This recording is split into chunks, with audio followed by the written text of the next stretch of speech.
Evet arkadaşlar, burası Datça Karaincir koyundan herkese kucak dolusu selamlar. Evet, tatilciler gitti, el ayak çekildi. Bu güzel koylar bizlere kaldı diyormuş.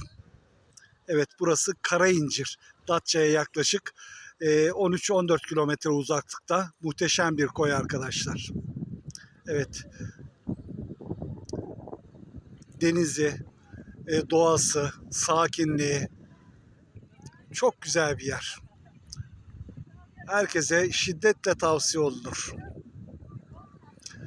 Şu denizin güzelliğini, berraklığını da paylaşmak istiyorum.